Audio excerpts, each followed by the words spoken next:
I will now call the Infrastructure and Community Investment Committee meeting to order. It's March 6th at 4:27 p.m. I do apologize for the late start. We did have some technical difficulties, and a huge thank you to our large tech team of one over there that figured it out for us. So thank you. This meeting is being held in person and electronically in accordance with the Municipal Act. There are no public meetings tonight, no open delegations, so we'll move into agenda item number 3, presentations by staff of the corporation, staff, officers, agents of the corporation, and there are 2 presentations this evening. The first presentation concerns a public art portfolio update, and I will now call upon Carol Ann Ryan, a public art coordinator, to approach the podium and provide the presentation.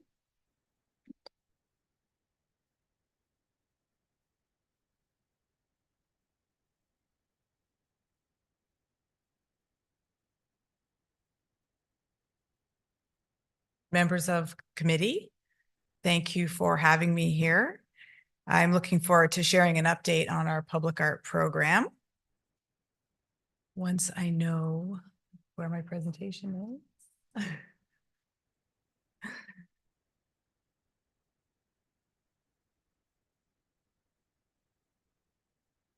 So technology is not on our side today, but give us a minute and we will get the presentation loaded. It's one of those days we've all had them.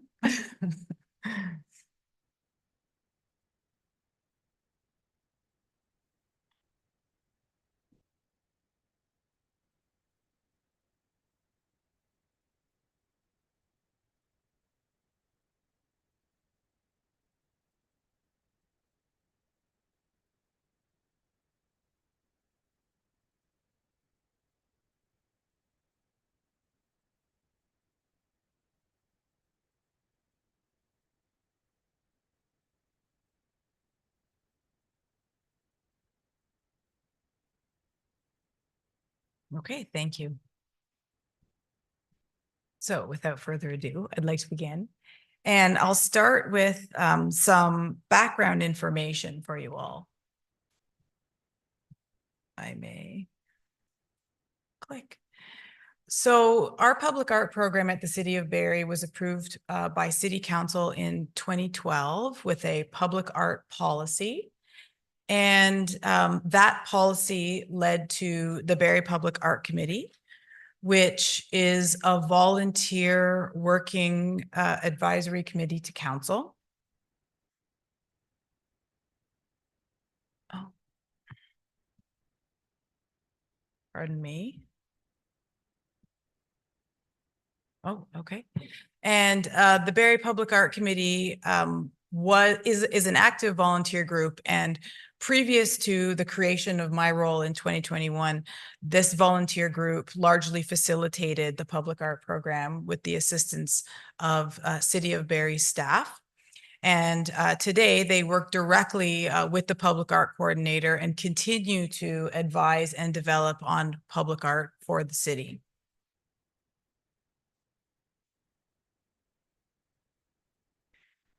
Now I'd like to speak to some Barrie Public Art program highlights for the duration of the program to date. So I have a few images I'm going to share with you to highlight. So on the left, you'll see a sculpture you may be familiar with, Ron Baird's Sea Serpent that sits at the base of Mulcaster Street. That artwork was donated to the city's permanent collection and installed in 2016. The next image is an artwork that was commissioned by the Barrie Public Art Committee in that same year. It's an artist-designed bike rack called Juncture that now sits outside the downtown location of the Barrie Public Library. And on the right, we have an image from a curated exhibition that we hosted over the summer months in 2017 called Art in Unexpected Places. And that was an interactive installation from that event. And then continuing on in 2020, we installed The Horn in the Heart, which is our first large-scale original to Barrie public art commission. It was a national juried competition. They selected John McEwen, who is an Order of Canada recognized artist, to create this sculpture as a memorial to Bob Hunter. In the center, we have an image from our what has become our annual temporary exhibition, Brightening Barriers. And this is an image from 2022 by artist Katie Green. And on the right, we have one of our more recent projects, which was developed in response to an interest from the Barrie Public Art Committee. And this is our Art on Transit project. And this was a collaborative initiative that we undertook with the Poet Laureate, where we invited her to write a new and unique poem about the city of Barrie, and then invited our local artists to create works of art in response to her words. And I'll speak more about some of these programs throughout the presentation. So the public art program supports council's strategic priorities by playing a key role in advancing the quality of life in our city. It is essential to placemaking. Public art builds a community identity, creating safe and welcoming public spaces, and makes Barrie a place people wish to live, visit, and move to.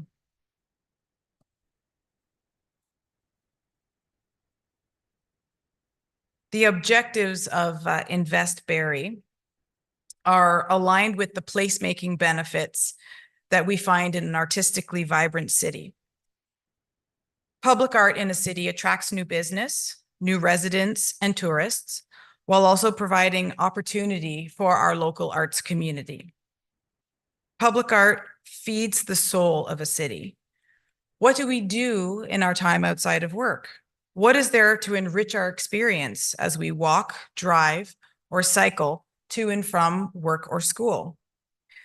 An actively supported public art program indicates progressive thinking, serving as a magnet for entrepreneurs, new business, and investment. People, everyday people, families, entrepreneurs, students, enjoy being surprised and delighted in the place they call home. Public art beautifies public spaces and engenders civic pride.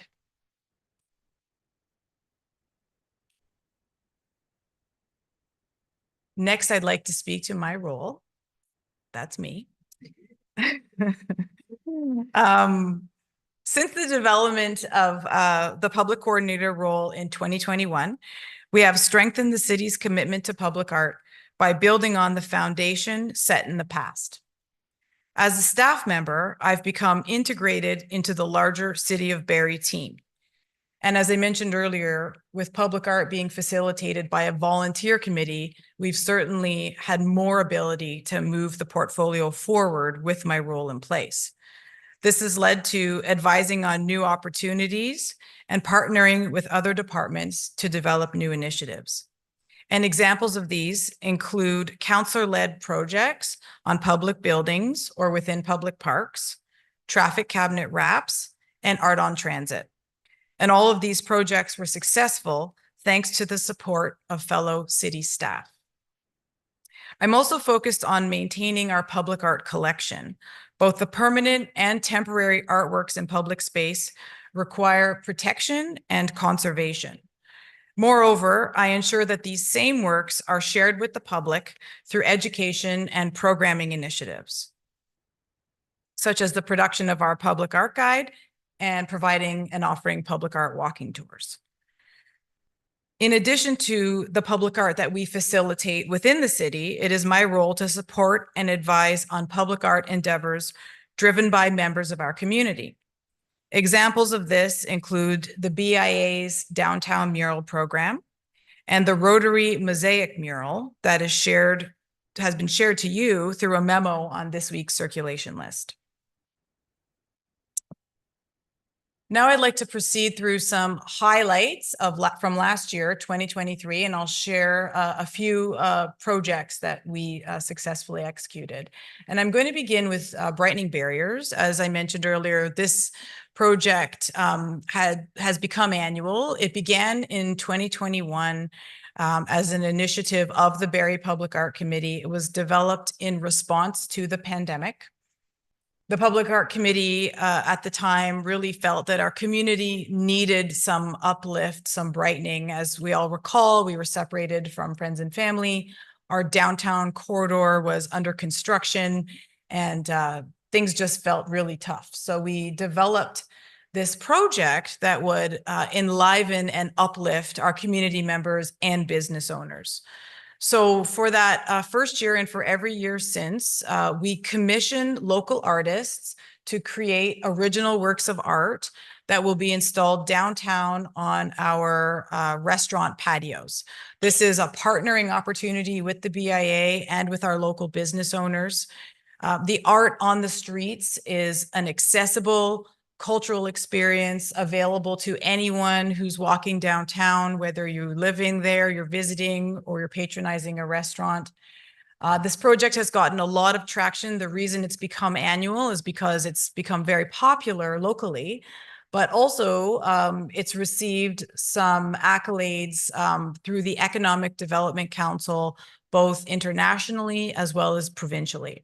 So this project is unique in the City of Barrie, and we've had quite a bit of success with it, and it will continue this year in 2024. We also started our conservation and maintenance program in a large way in 2023. Prior to my role being developed, none of the permanent artwork had been conserved or maintained to any significant degree. So we took that opportunity to have a close look at the sea serpent. As mentioned, it was installed in 2016. So it was high time that the artwork was given some love. So it is a kinetic sculpture. It moves in the wind. So we have to make sure that, of course, it's operating safely. It also needed to be cleaned. And you can see here, the conservationist that came up did a thorough job of cleaning it. And now we can feel confident that this work is safe and will be in good condition, at least for the next few years. Now I'd like to speak again about our Art on Transit program. So this was a collaborative effort with the Poet Laureate. This was also a collaboration with our transit team. And we put out a call to local artists, local and regional artists, in fact, asking them to respond to this call to create these shelter posters for our bus shelters. And we received quite a response. These are the 5 designs that were selected by our jury.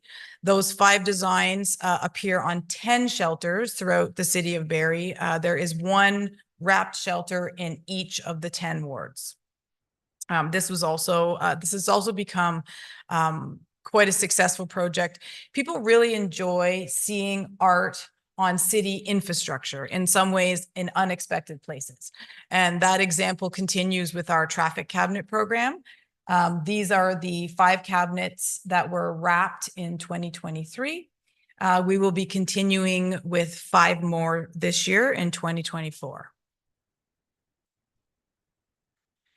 And another thing that happened towards the end of 2023 was the selection of our next major permanent work of art. This was a first in terms of it being a collaboration with our corporate facilities team. This is the first time that a work of public art in the City of Barrie is part of a design build process. And this is significant because we will be working closely with the architects who created a space that was intended for public art. And now that the artists have been selected, their design will be incorporated into the site throughout the build process.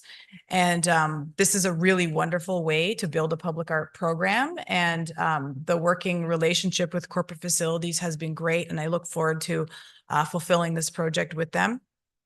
So this artwork that was selected is called Exhale, Memories of Breath, Steam, and Campfire Smoke by Studio F-.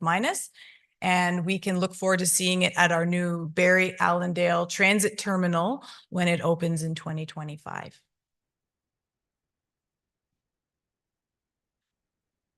(2024) is going to be a very exciting year. There are a lot of things going on. We have a highlighted list here for you.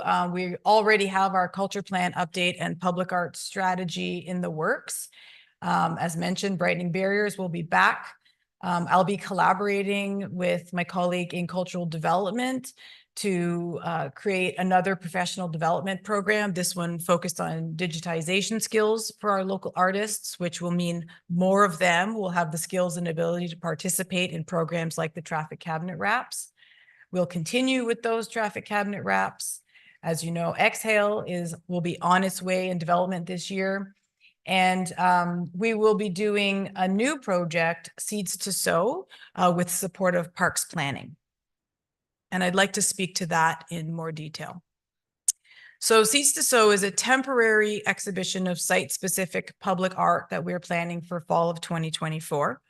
Thanks to council support, we're able to host the first site-specific installation in our city generated by Public Art Barrie, which means that we will have a series of public artworks along the waterfront and through Art the Downtown that are made for Barrie, about Barrie. And it's going to lead to a really dynamic exhibition that we hadn't seen in the city for many years. Council supported this project by releasing $75,000 from the Public Art Reserve. The Barrie Public Art Committee committed to matching that funding. Since we printed this presentation, we've actually reached 80% of that target.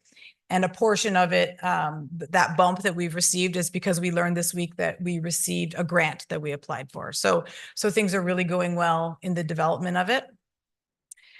The exhibition will run for 6 weeks, September 27th to November 8th, and this will align with the Culture Days celebrations.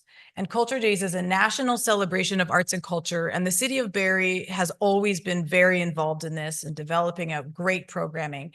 And so we're really happy to align our exhibition with that.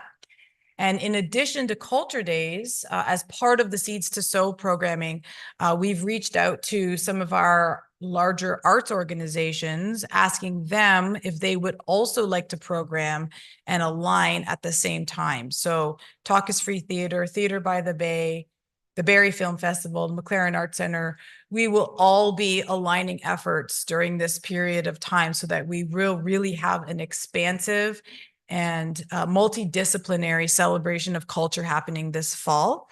And it's going to be a really exciting event for locals and all the visitors that we intend to draw with all this activity. I'd also want to mention that this is being hosted concurrently with an international event in Toronto called the Toronto Biennial of Art. And it is our hope as we further develop the project that we can align our marketing efforts and take advantage of the GO and Metrolinx corridor. As people come to Toronto to see that exhibition, we'd like to encourage some of them to come up to Barrie as well. And there are several community benefits to hosting this exhibition listed here. Primarily, it's a free cultural experience. We'll be encouraging outdoor activity in the shoulder season, which not only benefits getting people outdoors when the weather maybe isn't as stellar as it is in the summer, but it will also increase foot traffic to the downtown and waterfront, boost the tourism economy at a time that's perhaps a little bit slower.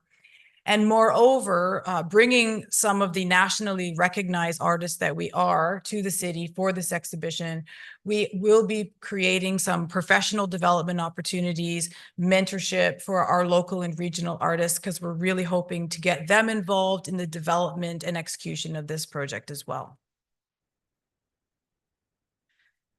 Finally, I want to speak to the future for public art. Looking ahead, we're entering a new phase for our public art program. We've established strong temporary projects and opportunities for our local and regional artists. It's our aim to continue this work while growing our permanent or long-term public art projects. There's so much we can do, and I look forward to working with council and staff to make it happen. Thank you. Thank you for your presentation. And I just want to take a minute to thank you in your role, because I think you have been a tremendous asset to the city. You're such a great advocate for enhancing public art in our community, enhancing and maintaining, as we just saw, public art in the community, and the public art committee in whole. I mean, it's just been so invaluable, as you said, to really create an identity for the city and contribute to the growth and culture. So well done. I personally am just excited to see what's to come and continue to building this program. So thank you for that. Are there any questions for members of the committee?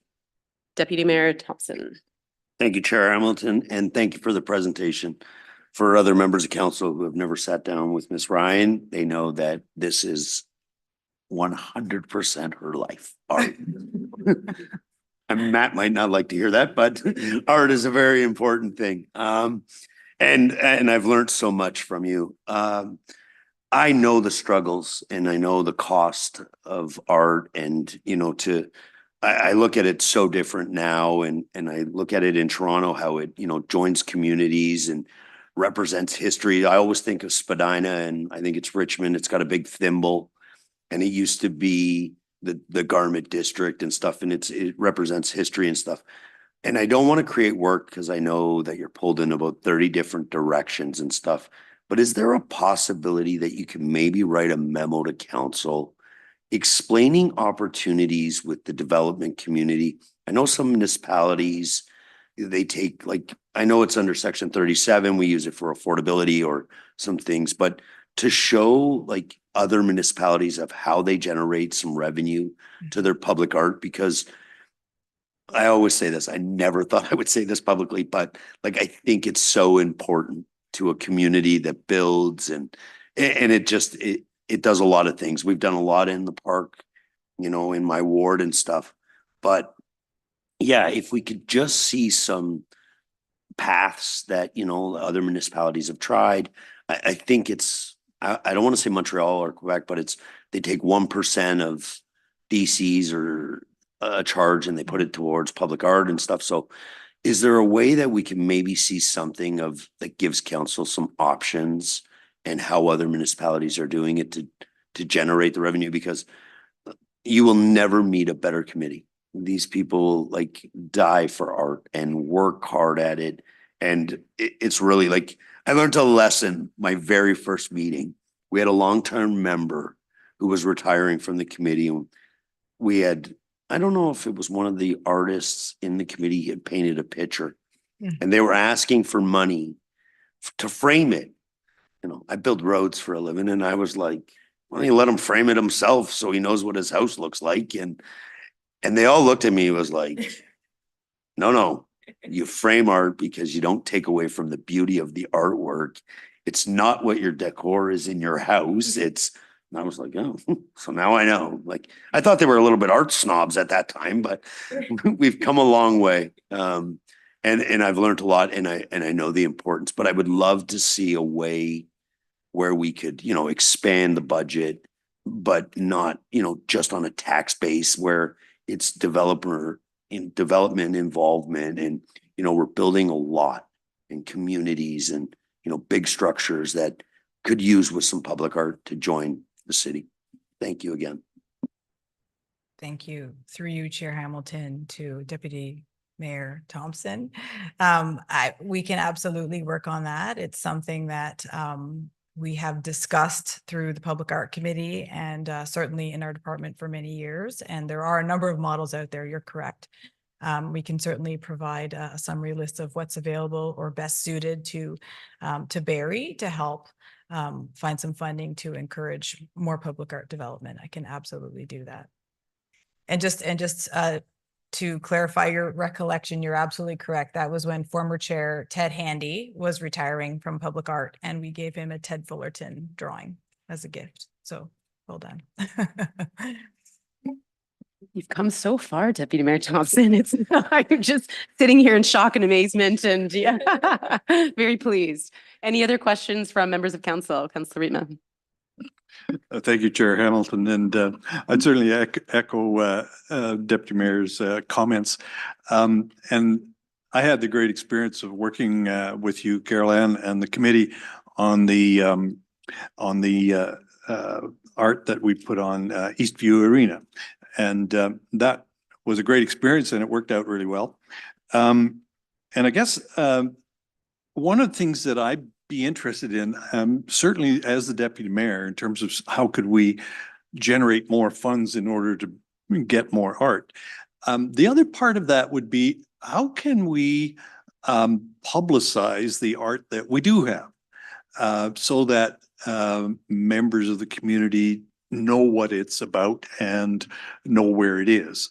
Because I suspect that there are a lot of people in the 150,000 that live here that have very little information about our public art program. And so I'm just wondering if, when you bring your ideas back to council for the funding, if you could also give some thought to how we could publicize what we do have better now, because I think that would be a useful thing to do. Through you, Chair Hamilton, to Councillor Rietma. Yes, I can certainly add that. And there's a lot of ways that we can do that too. Any other questions for members of committee? Members of non-committee? Councillor Kungle. Thank you, and my compliments as well. Carol Ann, just exceptional work. And I think Ward 3 has benefited from the full Public Art Committee being involved in 2 sculptures done by Derek and Tracy Martin in the East Bayfield Community Park, which is a great central location out of the downtown. And so I know, and I'm not sure if it's better directed to Ms. Schlichter or not, but when we talk about Invest Barrie in your slide and kind of the focus of those strategic objectives and really centering in on the downtown core in the BIA area, is that the priority area of focus? I know that you've supported myself as an example through beautification dollars and bringing art out of the downtown and trying to create those connected paths. So I didn't know if that was something where you're seeing kind of the plan for this year and around those strategies already being focused on certain projects.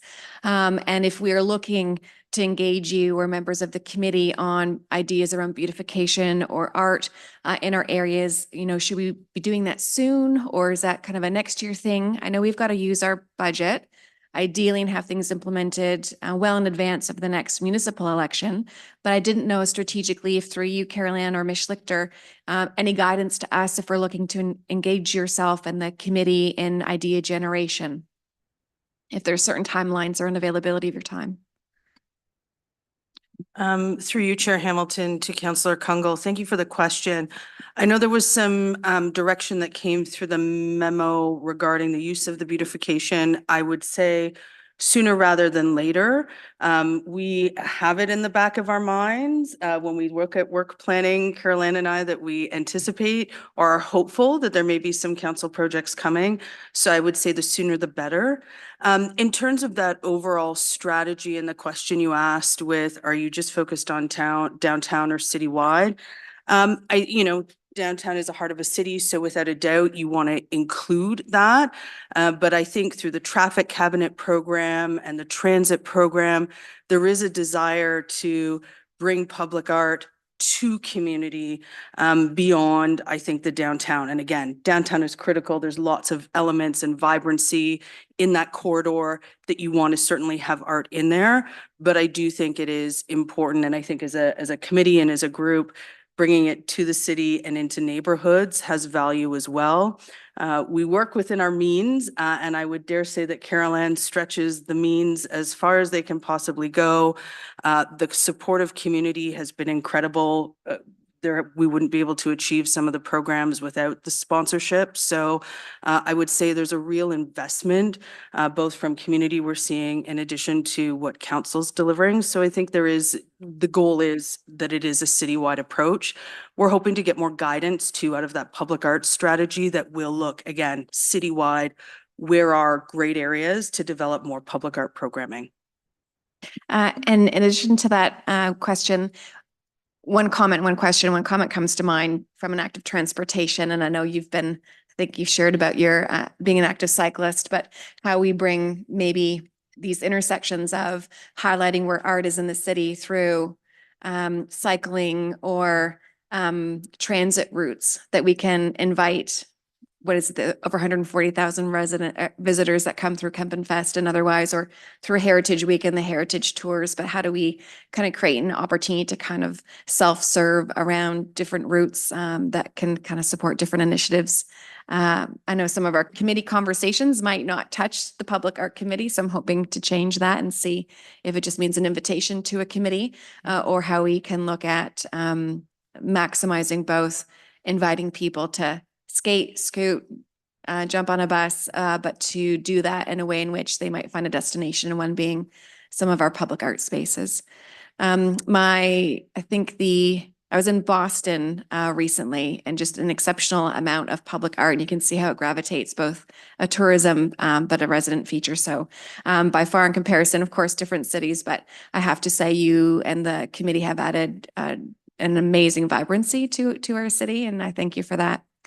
I may have forgotten my other question. So, my one other comment, and it's more of a Ward 3 kind of selfish comment, is that while you've done a wonderful job kind of looking at different ways in which we can bring art in, I think we haven't been seen as Ward 3 necessarily as being a viable area because the wrapping from the age of the infrastructure of the boxes or the bus terminals didn't really suit, I think, being able to host the design because some of the infrastructure is dated or had different kind of parameters and scope. So I know we're not down the line, but didn't know if there were other ideas where some words that have not been able to kind of be picked up in those considerations due to just being prioritized around the infrastructure that supports it, if there are other things we can think about. And if there's, in Ward 3 as an example, highlighting a lot of our roads that are named after veterans,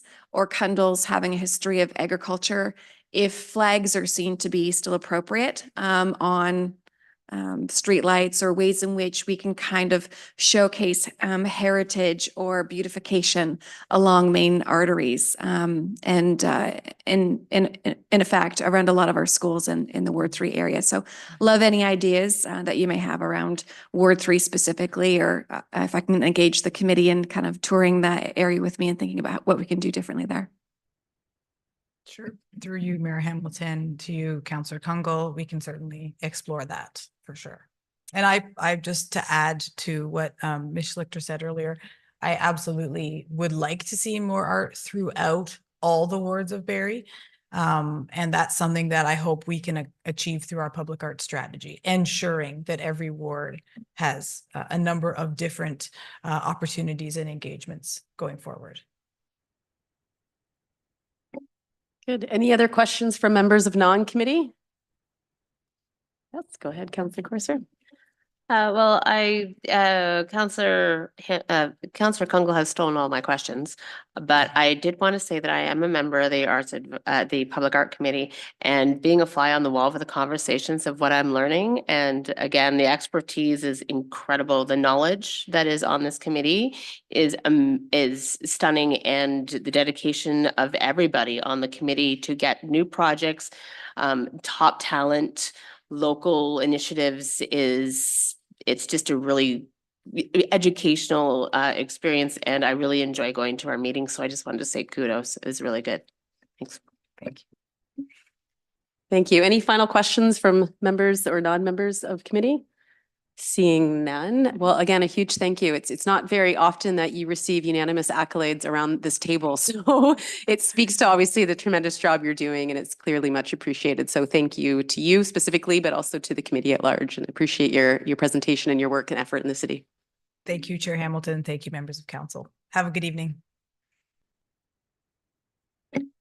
Okay, moving on to item 3.2. The second presentation is by the Sandbox Center concerning review of the 2023 and the reimagined path forward. I will now call upon Dina. I'm not going to attempt your last name. I apologize, Dina, the managing director of the Sandbox Center, to approach the podium to provide the presentation. Thank you. And if you want to say your last name so I can learn it. It will be Hawker. Okay. I just haven't filed the paperwork yet. Perfect. So We'll stick to until that. then, Durakos think Tzatziki with a bit of a J sound in it. Yeah. Hawker it is. I'm a bit like Madonna. Dina's okay. We can just keep it at that. So I'm a little nervous shockingly enough. So I will try my best to not shake too much or talk with my hands in the typical Greek fashion that I roll with. So good evening, esteemed members of council and our community partners. My name is Dina Hawker. I am the new managing director of the Sandbox, and I'm here to share what our journey has been and what our future plans of the Sandbox are. Uh-oh, there we go. This was my biggest fear. Pardon me? Slide. So where are we going? The Sandbox Center is evolving, and what it's evolving into is a central hub for entrepreneurs, startups, established businesses, and basically the entire ecosystem within Barrie and Simcoe County. We would like to think of ourselves as a go-to location for peer-to-peer support, learning, ideas and exchange, and creating a community within our community. The focus plan is a reimagined strategy on that initial guideline, the initial points of bringing in that peer-to-peer support, but really looking forward to how we can expand that reach, how we can support everyone in our community while keeping our core values in place. Slide. This is our team. So I am Dina. A little bit about me is I joined on September 11th, a slightly ominous day. What my experience allots me is I've actually worked with municipalities in my past, manufacturing, law, post-secondary institutions, and finance. I have moved a lot. So it's been really wonderful because I feel like a lot of that experience gave me insight on different groups within the Sandbox. Before I came to the Sandbox, I was actually the BIA manager for cities. So I've had the privilege of working for large corporations and actually working one-on-one with small businesses. We still have our 2 team members from the original part of the Sandbox, Jesse Kerr, who is still our manager of ecosystem partnerships, and Megan Hall, who is our membership engagement leader. And we've recently added Sam Yount to our team, and she does our marketing communications. Together, Megan and Sam actually lead our events as well. So we've all collaborate and optimize what our positions are so that we can increase the efficiencies without growing the staff too large. Goals and objectives. So we were looking at who we are, what were we doing, and where can we be better? What we can first make our goal is to become that nucleus for Barrie. We have the space, we have the staff, we have the community who wants to collaborate. So that is our first point, is to become that nucleus for our community. We wanted to identify gaps between our partners. So in the first few months I was at the Sandbox, I met with several of our partners, looked at what their program offerings were, looked at what our programs offerings were also, and we built from there. Where can we build in these stop gaps? Where can we work together so that we can take a business through the full journey in Barrie and make them feel supported the entire way through? We wanted to foster collaboration. Traditionally, in many sectors of the innovation community, we often silo ourselves because we want to protect what our base is, what we're doing, but really what will help us all thrive is cultivating that mindset of we all have to work together to make sure that what our end goal is, which is supporting the community, is actually met. We want to encourage entrepreneurship. So promote that innovation within businesses to optimize what their output is and to, again, support our community base. We want to be that incubator for startups. And that, again, is working with the Small Business Center, working with the Henry Bernick Entrepreneurship Center, and seeing where we can carry a startup through.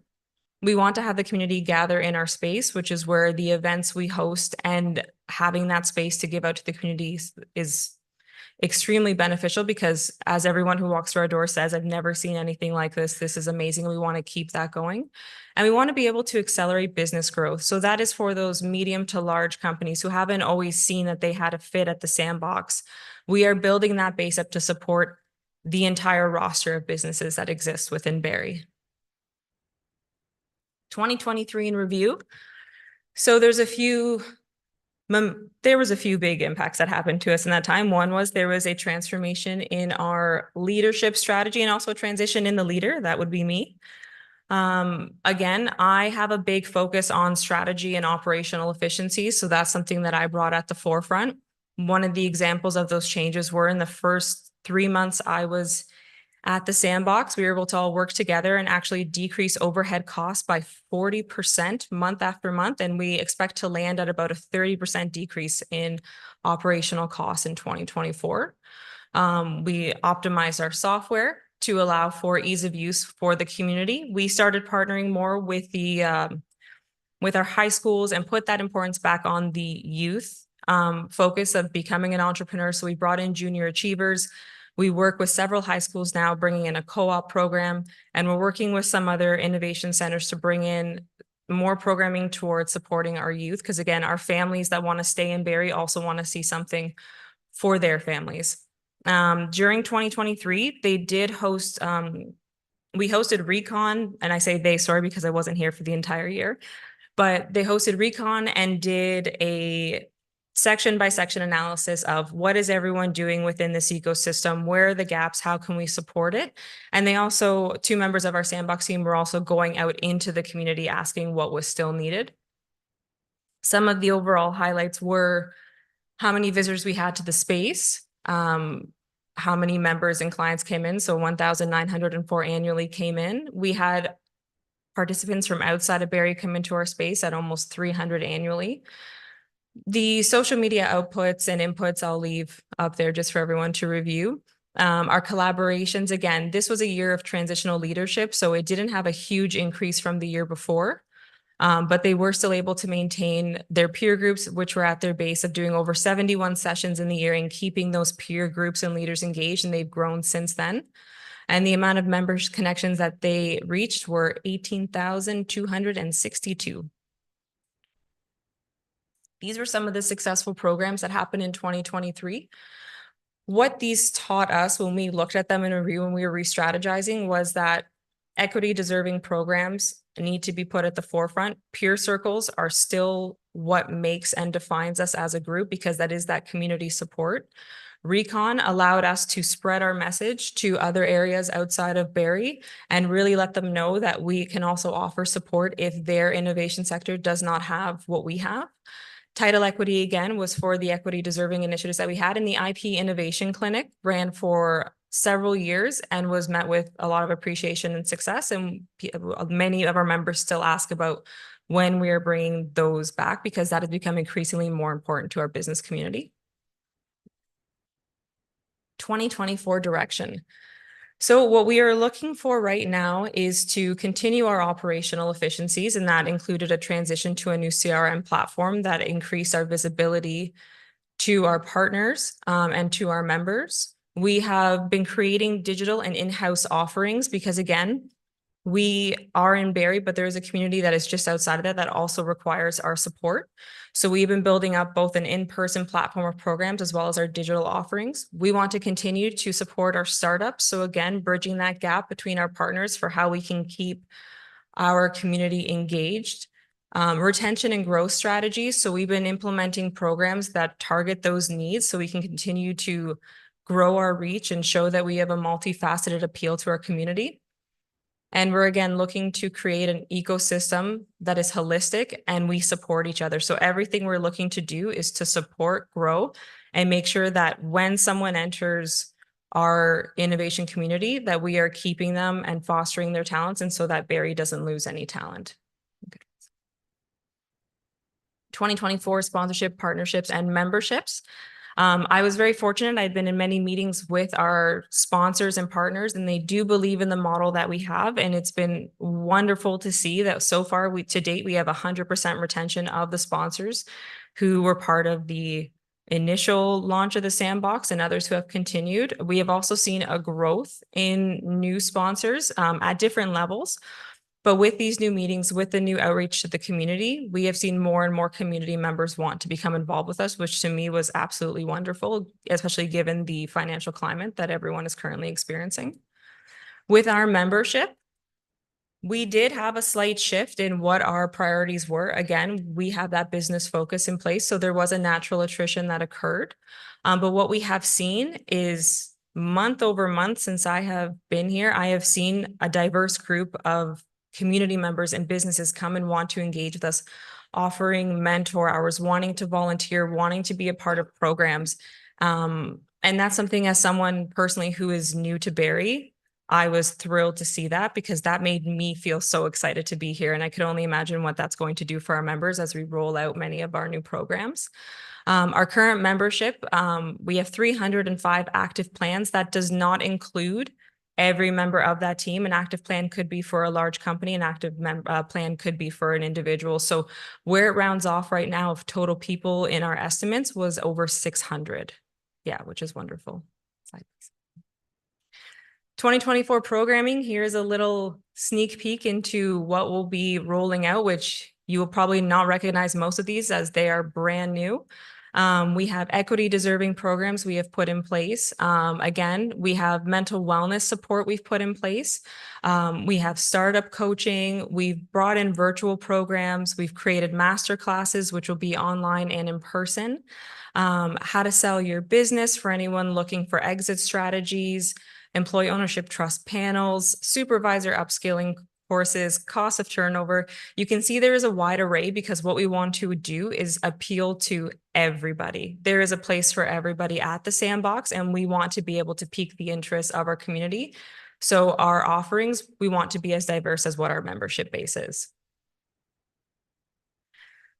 This is what I love. So this is technology tracking and visibility. So on the top left is our new CRM system. Traditionally, the team was manually inputting, monitoring, and creating backup data for what they were inputting into our system. This is all now seamless. It can be visible to anybody at a moment's notice. Should you want to know what is your current occupancy, booking rates, revenues, memberships, this is all now at our fingertips to see, which makes reporting and sending reports into whoever requests them much simpler, and with the data that can back it. The two dashboards that are up there were created for, again, further tracking so that we can all monitor how we are supporting our community. The Sandbox referral board was something I created so that when we are sending someone to a partner or referring them, we can now see who we sent them to, we can track it, we know who they are. It was done manually before. So again, decreasing any room for error. The regional ecosystem dashboard, I'm still in the testing phases of it, but what this does is should we have any projects that we are working on through our partners, we can each go in and update this. We can each go in and put in our data, put in our files. We can know the project health, even though we are all in the same location. This allows for that cohesiveness to build in that system that lets us all work together with full visibility on how a project is coming along. And these are some testimonials from some of our members. Two of these are members who are very much coming in as mentors. And one of them is actually someone who started off in the Further Faster program, who found support in the Sandbox, who has continued to take part in it. And they are all in different phases of their journey. So we have from startup to another member who is part of the Mars Innovation Group, to a member of our community who is very much involved in the mental wellness sector, to someone just starting out their journey. This to me depicts exactly what the Sandbox is. There is a place for everyone and every phase of your journey that you're in. We want to be there to support you. So thank you very much for your time. Thank you very much. Excellent. You killed it. No nerves at all. Well Just done. like shaking. Yeah. Any questions from members of committee around the table? Deputy Mayor Thompson. Thank you, Chair Hamilton. Thank you, Dean, for the presentation. I know there's been a big change in direction and stuff like that. And I don't know if you're able to answer it just as you want. Maybe Ms. Schlickler could answer. We just signed a longer lease with the Sandbox, I want to say in 2022. Is that correct? Through you, Chair Hamilton, to Deputy Mayor Thompson. I pulled it up just in case, so I'm really glad I did. So yes, council approved. There was an extension through to September 2028. There's one that goes to 2025 under current terms. And then in 2028, or from 25 to 2028, there's a look at having the Sandbox starting to contribute to maintenance, utilities, and property tax. So in an incremental way. So the lease itself is 2028 with the ability to go another 5. There's a report back at 2028 before that were to occur, but that is where council approvals sit. Thank you. And I do believe that in the report, it stated that it was a recommendation to extend the lease or the agreement, which would give the opportunity to show a little bit of stability for sponsorship and stuff like that. I see 100% retained of sponsorship with 18 people or 18 sponsors, sorry. What is your increase, if you would know, from like 2022 when it was kind of like in the hands of council to see if we were going to continue down the same path or extend? Like, have you increased the sponsorship with that stability? So in my time here, I've added a few new sponsors because they all mature at different parts of the year. I would have to see by the end of 2024 what our full retention would sit at. As of right now, it's 100% with still a few more maturing to date. What I have been doing though is building in the contracts and actually building in a 3-year rolling forecast for what we're planning on seeing. So I can answer that as time goes on. Unfortunately, right now I just have the initial meetings. What I've been trying to do is meet and sit down and discuss everything about the sponsorship. Again, creating those contracts, creating that visibility. So by the end of this year, I'd say by the end of this year, I could give you a better picture on what that increase would look like. Because I've really only started going to market now that we have a firm strategy in place and full programming in place, rather than a promise of what will be. It's now deliverables that I can go to the sponsorships with. So that's something I can definitely report back on. If I may. I noticed in both like the report and the presentation, and you spoke verbally of it, of the reduction in probably an annual cost reduction of your operating by 30%. And respectfully of, you know, just getting there and stuff. Do you see any increase in your financials the other way, not on your operating, but like as a revenue?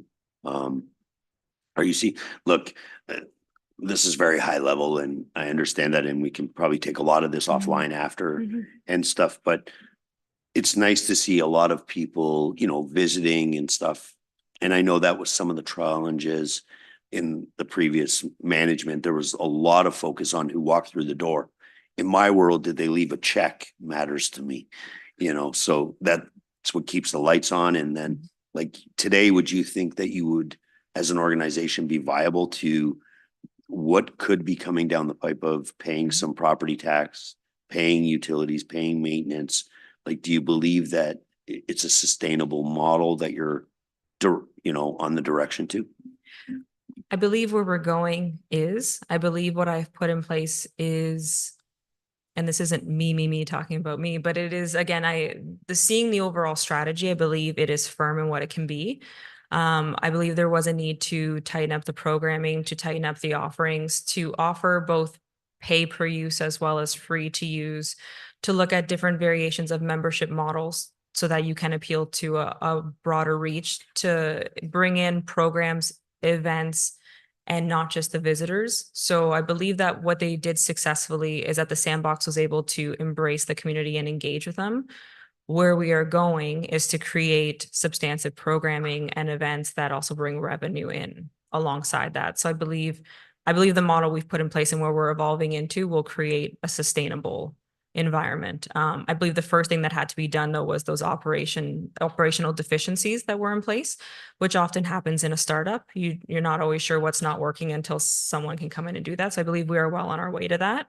That is part of the reason that CRM, that data, everything that will now be in place and be fully visible is what will give us that proper insight into how is this model working and do we pivot? Because quarterly looking at these numbers will now allow us to review, is this working or do we need to pivot? Do we need to increase pricing on this model? What are the costs overhead that are now impacting, you know, the revenues within it? I believe that the transparency is what's needed to be able, for me to be able to answer that fully. I would need to look at my data quarter by quarter. Perfect. Yeah. And like I said, I appreciate and I appreciate the pivot, you know, in realizing that, you know, something had to change and so I believe in the Sandbox as an important asset to our city through, you know, like the Henry Bernick Center, I believe it's a collaborative effort, you know, to show people, and it helps people invest here. So I appreciate it and look forward to, you know, some more data and stuff over time and letting you, you know, hit the road running and then come back. And so I appreciate that. Thank you. Any other questions from member of committee? Any questions from members of non-committee? Councillor Nixon, you're a member of the Sandbox, I believe. Go ahead. I'm a big supporter of the Sandbox, and not just because of the role that it plays for entrepreneurs starting out, to be able to meet, to have mentors, to you know, be in a situation you know, where they can meet pretty much anyone from any type of business and learn something. You know, that's one of the reasons I'm not just a supporter because of the great Thursday night social hours, although that's really up in the top couple of reasons. But no, I just wanted to congratulate you and welcome you. I know it's been a few months, and we briefly chatted prior. A quick question. I was under the understanding that when the Sandbox first came to be, it was very unique. It was like the first one of its kind in Ontario, Canada. Do you know that, or maybe I'm putting you on the spot? But No, it's okay. Everyone does. I was told it was Canada, though I don't know if since its inception, if more have come about. I believe in Ontario, it still is one of the only centers that has a large majority of private funding coming into play, being in this innovation sector. Certainly within the Recon tour, it was still one of the only of its kind. I believe the Spark Center was similar, where it operates in its RIN model, but then also operates independently as well. So they had a hybrid within that. But to my knowledge, it's still very unique in what it is, and that we also are still agnostic to a sector as well. So that's the other part that also differentiates it from some of the other avenues that have gone private as well. okay, thank you. And I'm in complete, you know, agreement to Deputy Mayor Thompson that it is a great asset to the city. And you know, several times I hear a lot of people that want to go into business, they want to start this, they want to start, and that's the first place I send them to. So again, thank you very much, and we'll see you one of these Thursdays. Thank you. Councillor Corser. I actually have been through a couple of programs at the Sandbox, and I absolutely love the energy of business and the independent business and startups and entrepreneurship. And obviously, I didn't get very far in that world myself. You know, I love it. I absolutely do. And I go to a lot of networking events as well, still to this day, small business networking groups and all the things. Besides, like, I imagine that I'm one of the many people who asked, how do I get myself a moss wall? But it's the small events I've been to, and they're kind of like little startup groups and different networking things that I've seen come out of like the different areas in our city now as our city grows. I've had conversations with people, and they're like, well, did you check out the Sandbox? And they're like, what's the Sandbox? And there's like that total disconnect of there's people that there's a large system through the college and through the entrepreneur programs in there. And if you know, you know, kind of thing about the Sandbox. But outside of that circle, there doesn't seem to be a lot of uptake on what the Sandbox is. So I don't know if has anything changed in the outreach with this new vamping of the Sandbox. Is there anything that has changed? And if so, what is it? I'm so glad you asked. Yes, it has changed very much so. Our newest event, our Terra Talks event, is one example, which is our version of TED Talks. We've actually been doing mailers. So we've actually been going out into the community, dropping in for visits, sending mail, as well as the email. It's not just looking at organic social media content. This is now out in the community endorsing. So there's been a shift. Again, why we pivoted one of our staff to being membership engagement is to get out into the community. So it is a reach beyond. I truly feel like, again, it's actually in my panel discussion during the Terra Talk, is everyone's first strategy in marketing is social media. Social media can only go so far when it's organic. There are levels that you must embrace to be able to further a name, and it can't always be word of mouth. And the way we are going about this now is actually getting out into the community. We are actually coming back and saying, who did we go and talk to? Did we bring someone back? Are we going out and inviting people for tours in our space? We had someone in yesterday from a completely different township who took us up on our offer from a month ago when we invited them. So what we are doing is a personal outreach, because no one can advocate more for the sandbox than the people who are in it every single day, where we can actually convey what it is. It's one of those things that it's like, you don't know what it is if you haven't been there, but we do. The staff, we know what it is. We know what it can do for you. And we are the best endorsers for it. So we have been going out into the community to continue to spread the word. And that is a strategy to go forward, to continue to connect with people in a way outside of just social media. Glad to hear it. It was, and I've had feedback, because like I said, been in the space and I enjoy it, and it's really welcoming and it's really wonderful. And I've also heard back from some entrepreneurs and small business owners that they hadn't been, but they felt it was kind of elitist, or it was academia, or just wasn't for them. So they didn't have a really good understanding. So I'm really happy to hear that information and that outreach has started to change to be much more proactive. That's good. Thank you. And Councillor Kungl. Thank you, Chair Hamilton. Thank you for the presentation, and welcome to the role. It's great to have you with the sandbox. So as you're co-located with the Small Business Center, it was great to see your focus on youth, because I think the last time I spoke to the team there, it's one of the kind of the hidden gems, I believe provincially, is all this funding for youth entrepreneurs and supporting them around startups. So can you talk at all a bit about your relationship, or are you bridging the youth that you're bringing into programming with kind of the opportunities for youth around startup ideas and then connecting them to the Small Business Center?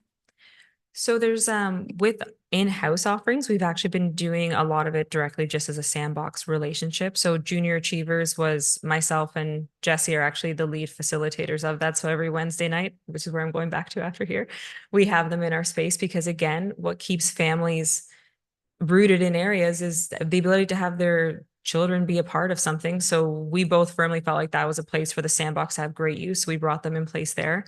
And we've actually been collaborating with some groups outside of Barrie as well to bring them in who host youth events, businesses within Barrie who do mental wellness support for youth, because that's become increasingly more important.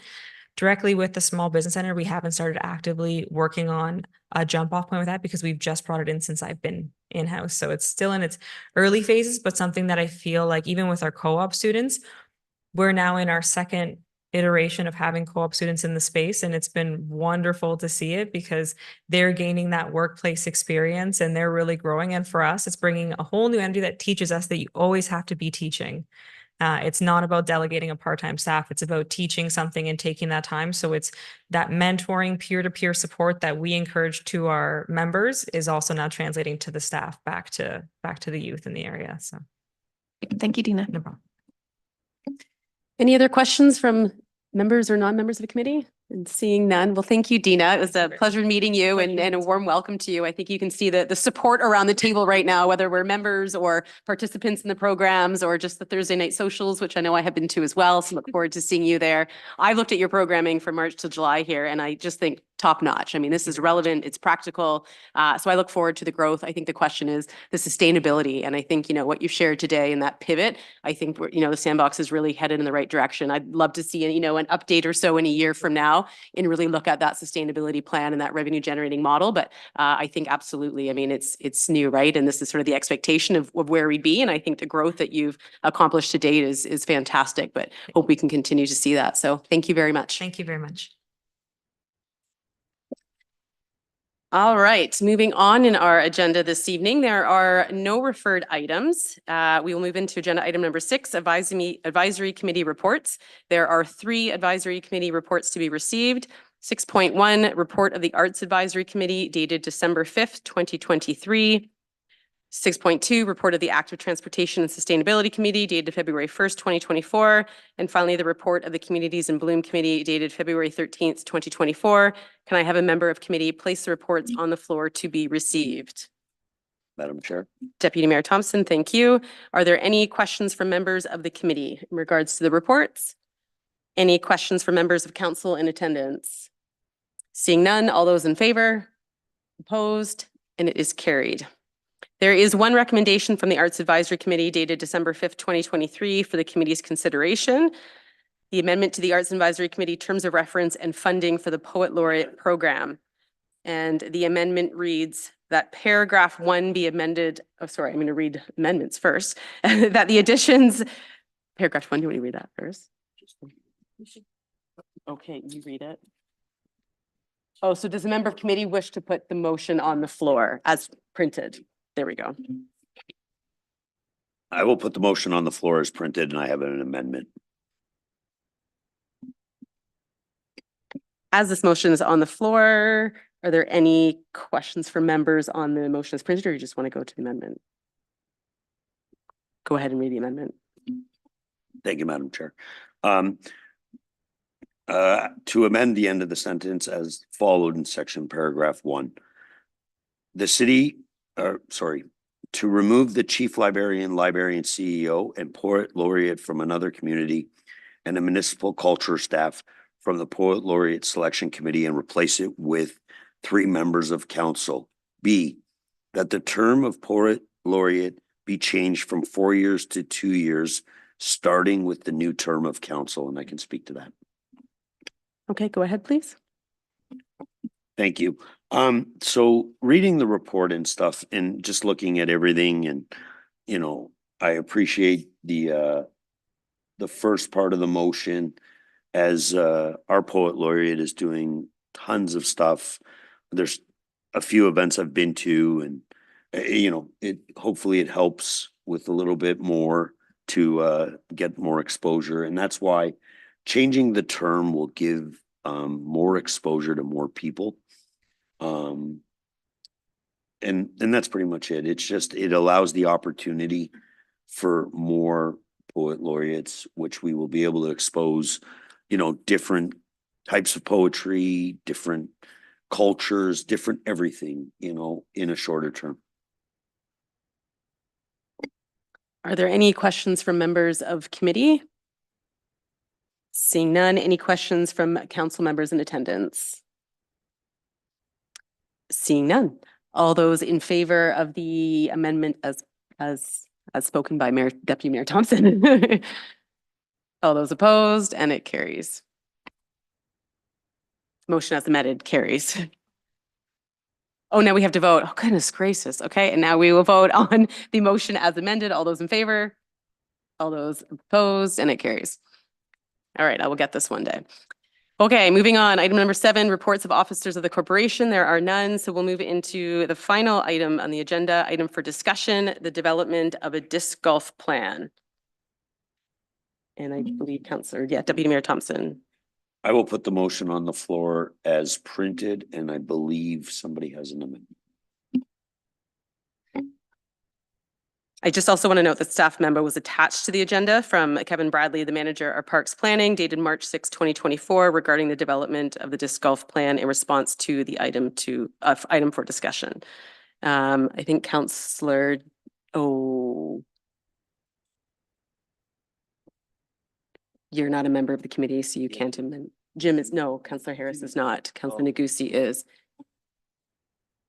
Okay. Councillor Negussi, do you want to read out the amendment to the motion? Thank you, Chair Hamilton.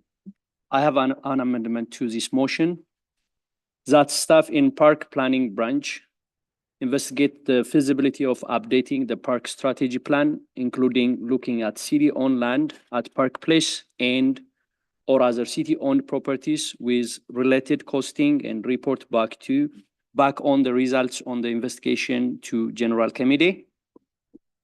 That staff in Park Planning Branch also investigate the feasibility of updating the park strategy plan in 2025 with related costing and report back on the results of the investigation to General Committee. Thank you, Councillor Negussi. I'm just going to, there was a number of amendments flying around. So I think paragraph 1 there was updated in an email. So I'm just going to point that out.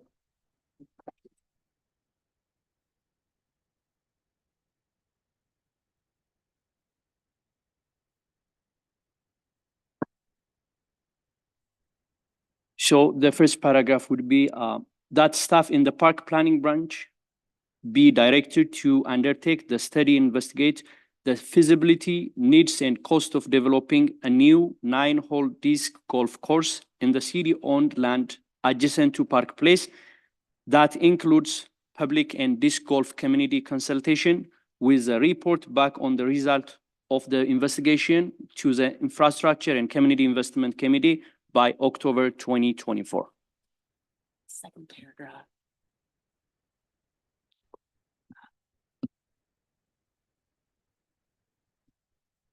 All right, and the second paragraph, that staff in the park planning branch also investigate the feasibility of updating the park strategy plan in 2025 with related costing and report back on results of the investigation to General Committee.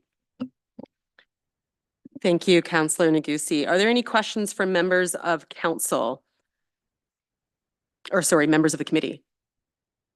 No, and then I'll just, any questions from, actually not, from council members in attendance? Go ahead. Thank Councillor you, Harris. Chair Hamilton, I appreciate it. And just to give everybody some context, and thank you, everybody, as a non-sitting member of this committee who's here, and thank you, Mr. Bradley and Ms. Banfield for your consultation.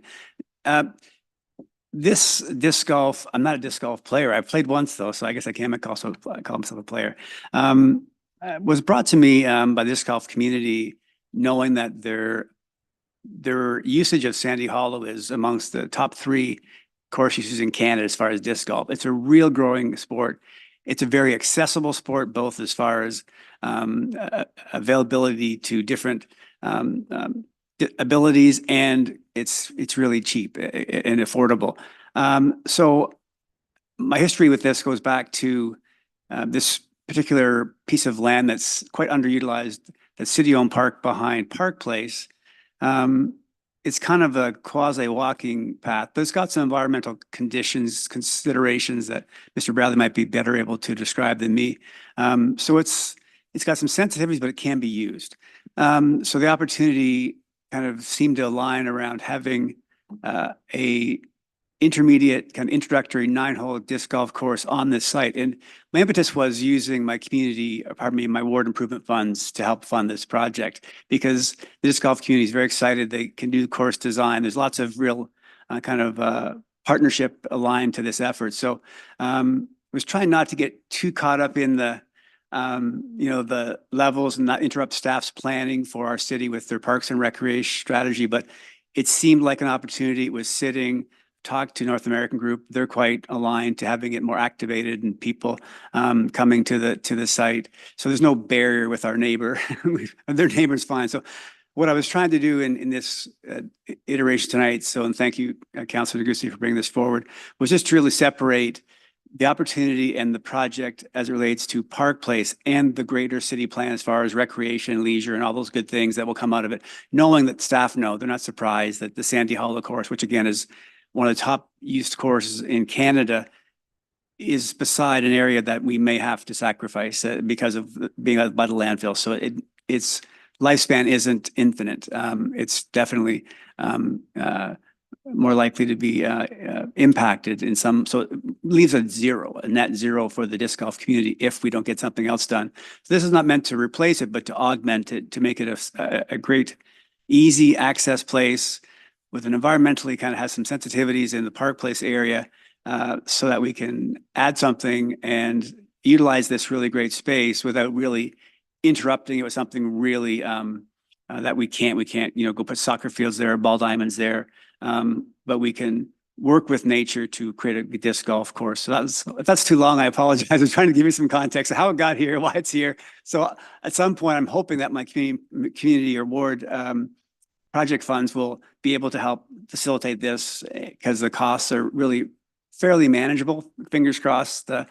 So that's kind of where we're at. I'm not sure if Mr. Bradley have anything to add as far as our discussion. I see you shaking no. So thank you again for your consultation. I really appreciate your time. Thank you. Yeah, thank you, Councillor Harris, for giving some of this background. I know you've done a lot of work in walking the site and really looking at how we can maximize that space. So I applaud the efforts that have, gone into this to date. And of course, I think I've said to you, I support anything outside, getting people active, youth, adults, and whatnot. So I think this is fantastic. I did really actually appreciate staff's memo as well to look at, just to state that we can't keep looking at things in isolation, though. As we can't just approach disc golf and pickleball and racket sports. I think we really need to look at the overall strategy given the growth of the city and really look at where are there gaps, right? Is it a soccer dome we need? Is pickleball sort of a growing industry that our population's heading? So for me, looking at the fact that our last approved plan was done in 2010, the Parks and Recreation Strategic Plan, and the next one's not intended to start to 2029, that to me is a little bit alarming, just given the growth and the sort of changes in the sporting industry. So I'm glad to see on part of this, and I know Councillor Harris, this is the amendment, just another sort of look to staff to say, what would it take then if we actually upped the renewal of that strategic plan to begin in 2025 as opposed to waiting to 2029? So I think that's a great addition. I don't want to kibosh the disc golf and I don't want to delay it or defer it because I do know it has to be done given that the HoloLand is going to be closing. But I do think we need to take a step back and really look at what is our overall strategy for the city. So yes, appreciate the memo on this joining us tonight so we could have more fulsome conversation. And Councillor Negusi, I think you had a few words. Yes, Chair Hamilton. Question to the clerk. Did you receive my 2 amendments? I got 3 emails which are overlaps. I just want to make sure we received it. Through you, Chair Hamilton, to Councillor Negusi, yes, I did receive the emails with the amendments. We have the original item that Councillor Harris put forward, and then we have the amendment that Staff and Parks Planning Branch also investigate the feasibility of updating the park strategic plan in 2025 with related costing and report back on the results of the investigation to General Committee. Perfect, thank you. Wonderful, clear as mud. One final question, Deputy Mayor Thompson. Sorry, Chair Hamilton. Just a comment that you made, just to maybe get clarity, and maybe this is through you to Mr. Bradley. There is no set date on closing the Sandy Hollow course. It's a possibility if our landfill was to expand but there is no date at this point. I just don't want that to be in the paper tomorrow, Sandy Hollow disc golf closing, because that's in my ward. Through you, Chair Hamilton to Deputy Mayor Thompson. Parks Planning is not leading that project, but I do have some information I can share. There is a feasibility study that still needs to be done that's commencing in 2025. So yeah, there's a number of investigations to be done and alternatives to be looked at. So there is no finite date yet. Thank you for that clarification and thank you for that pickup. And I apologize if I misspoke and said it's closing. I think I'm looking decades down the road too and making sure that we are proactive. So apologies for any confusion on that piece. Okay, so we are going to have to vote on the motion as amended. Okay, so, do you have a question? No? Okay, so yes, so we're going to go ahead and vote on the motion as amended. All those in favor? Opposed, and it carries. And then we are also going to a motion to receive the memo. All of those in favor, all those opposed, and it is received. Did I do that correctly? Excellent. Okay, we will move on to item number 9, which is adjournment. So this concludes the Infrastructure and Community Investment Committee meeting.